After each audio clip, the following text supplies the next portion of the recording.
Hi,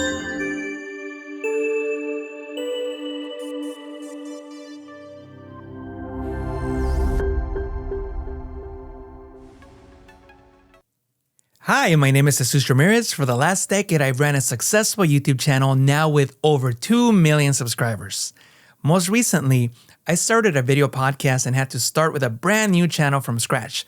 But fortunately, this time I'm starting a channel with the knowledge of creating a successful YouTube channel. So far, I published 10 episodes, each receiving over 1,000 views on YouTube. Of course, not counting the plays from the audio-only podcasting platforms. Not huge numbers, but not bad considering this is an entirely new show, and I'm still learning how to be a good podcast host. But I've had relative success because I understand what YouTube wants, and that is two simple things: a high click-through rate and a high retention rate. That's it. You can spend a lot of time worrying about other metrics and analytics if you like, but in my experience from growing in my original channel, I can tell you that these two metrics are responsible for more than 80% of my traffic. In case you're new to YouTube, analytics are the numbers that give you insight into how a video or channel is performing. They are the tangible evidence of your audience's behavior and engagement. They tell you who's watching, where they're watching from, how long they're watching, how they're interacting with your content, are they commenting, liking, and a whole lot more. Now, why are these metrics important? Well, imagine you're sailing a ship. The metrics, the analytics, are your compass, your map, and your weather forecast. They guide your journey, helping you understand where you're doing well and where you might need to adjust your course. Without them, you're sailing blind. In the context of YouTube, these metrics help you measure the success of your content. They allow you to understand what's resonating with your audience and what's not. They guide you in making informed decisions about your content strategy, helping you create more content that your audience loves and less of what they don't. The downside is that YouTube provides hundreds of individual metrics in the analytics. Luckily, not all metrics are created equal. Some are more important than others. And in my opinion, most creators should only focus on just two: click-through rate and retention rate. That's it. I can guarantee that if you just focus and improve on these metrics, you will get more views and your videos will get recommended to more people. It's really all I focus on to make sure my videos get seen by a larger audience and what got me to over 2 million subscribers on my original channel. But why these metrics out of hundreds of others? Well, it's simple if you think about it. YouTube is a business and they make more money the longer people stay on their platform. So they reward videos that can do that for them. In other words, YouTube promotes videos that more people want to watch for a longer period of time. The best part about all this is that you can do that by creating good content. No need for tricks or misdirections. Let's dive in and explore each of these metrics in more detail, and I'll give you a few tips to improve them. Let's start with click-through rate, also called CTR. Click-through rate is the percentage of people who see your video in their YouTube feed and decide to click on it. It's essentially a measure of how enticing your video appears at first glance. So if your video gets shown to 100 people and 10 click on it, that's a 10% CTR. Why is this important? Well, think about it. No matter how fantastic your video is, if people aren't clicking on it, they won't watch it. A high CTR means your video is effectively grabbing people's attention and makes them curious enough to click. If your video has a high CTR, YouTube interprets that as a sign that viewers find your video appealing. As a result, YouTube is more likely to recommend your video to other viewers, increasing its visibility. So how can you improve your click-through rate? First, and perhaps most important, your video's thumbnail needs to be compelling and it must accurately represent what your video is about. So in the context of a podcast, I would avoid repeating the same thumbnail for all your guests. This doesn't get anyone to click and it's not compelling. If you use the same thumbnail for every episode, even if you change the guest photo, I can almost guarantee your videos are not getting a lot of views. Think about it this way. Why would you expect anyone to be excited or intrigued to click on a thumbnail if they've seen it 1,000 times before? Each of your guests is unique and they bring something special to your show. That's why you have them on. And you must convey that in the thumbnail. Think about it this way. If I'm the biggest fan of your show, how will I know if I watch an episode if the thumbnails are all the same? Even if I want to click, I may not because I might assume I've already watched that episode. The thumbnail is encouraging me not to click. So please do not use the same thumbnail for all your shows. I cannot stress this enough. Make each thumbnail unique and exciting.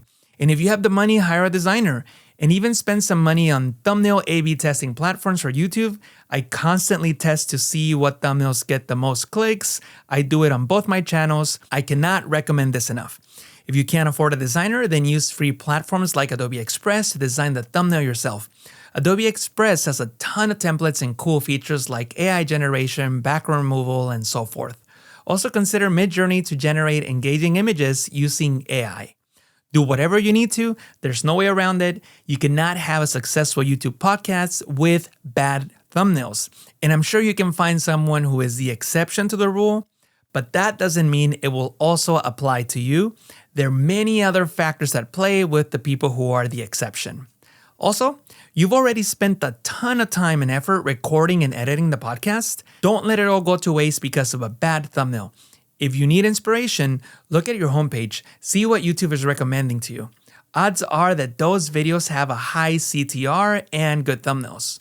Or you can search for a topic or a guest and analyze the top videos. Again, those videos probably have high CTRs as well. And here's something very important to remember. This has worked well for me. Don't write long paragraphs in the thumbnail. People will not be able to read them, especially on their phones.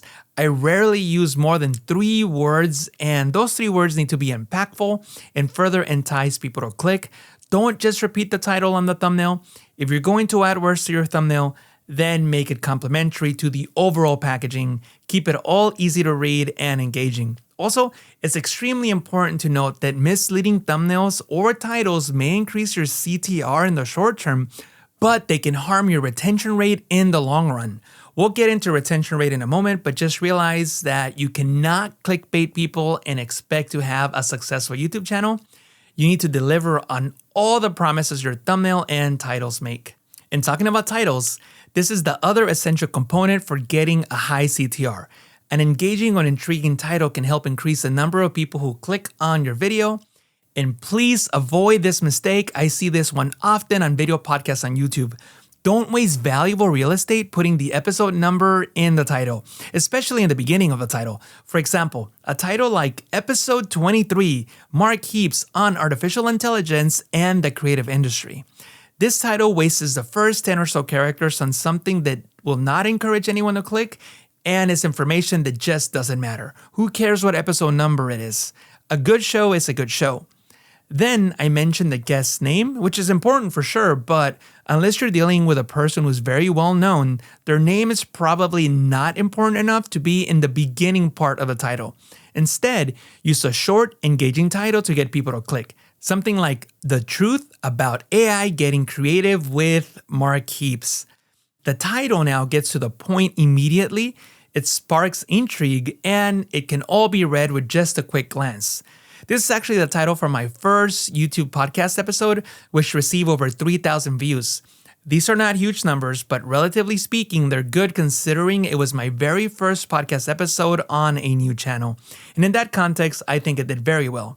And I'm very confident that a good thumbnail and a good title were important contributing factors to the success of this first episode. Again, don't let all your hard work recording and editing your episode go to waste because you didn't have a well-crafted title.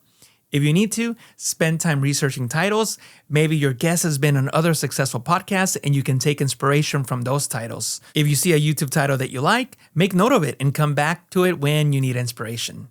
Now, I haven't talked about what a good CTR actually is because that depends on the size of your channel. For example, a 7 to 10% CTR on my channel with 2 million subscribers is great, while those same percentages on my podcast channel wouldn't be as good.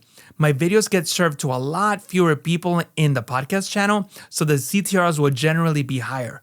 I recommend looking at the average CTR per video and use that percentage as a baseline, then try to increase the CTR by a few percentage points on your videos. And by the way, you can go back and change the thumbnail on older videos to help increase your CTR. You can definitely revive and get views on older videos by creating new thumbnails and even new titles. Let's now discuss the other important metric to look at, which is retention rate. how long do people on average watch your video? For example, if on a 10-minute video, most people watch 5 minutes, you'll have a 50% retention rate. The higher the percentage, the more valuable YouTube will see your content and the more people it will promote it to in search results and recommendations, thereby reaching a larger audience. If people click away from a video as soon as it starts, then YouTube assumes your content is bad or misleading. This is why clickbait doesn't work. If you don't deliver on your promise, people will click away and YouTube will punish you by not promoting your video to a new audience. But how can you increase retention rates? First, the content itself needs to be engaging, it needs to grab the viewer's attention and hold it. In other words, you need a good show. The structure of your video can play a big role. A compelling opening can hook viewers. So avoid long intros. People will click away if you have introductions that add no value. Just because you paid some guy on Fiverr to create an introduction for you doesn't mean you have to play it on every episode, especially if the analytics show people click away before it ends. Also, you'll note 2 numbers that YouTube finds important: overall retention rate and the retention rate of the first 30 seconds. Pay attention to the 30-second retention rate. This shows how well your video is hooking the viewer. If this number is less than 60%, then that means your hook is not working well. I would spend a lot of time getting this number as high as possible. Odds are that if people stick with you for 30 seconds or longer, they'll listen to or watch most of the video. If you are losing the majority of people before 30 seconds, then you should be concerned. Look at the intro. Is it long? Is it boring? Is it delivering on the promise of the title and thumbnail? It could be multiple things. Whatever it is, try changing your introduction until you find one that constantly gets you a high retention rate. Also, look at the overall retention rate. If only 1 or 2% of your viewers make it to the very end, then you know that your show might be too long-winded and you might need to edit it a bit so that at least half of people make it to the end.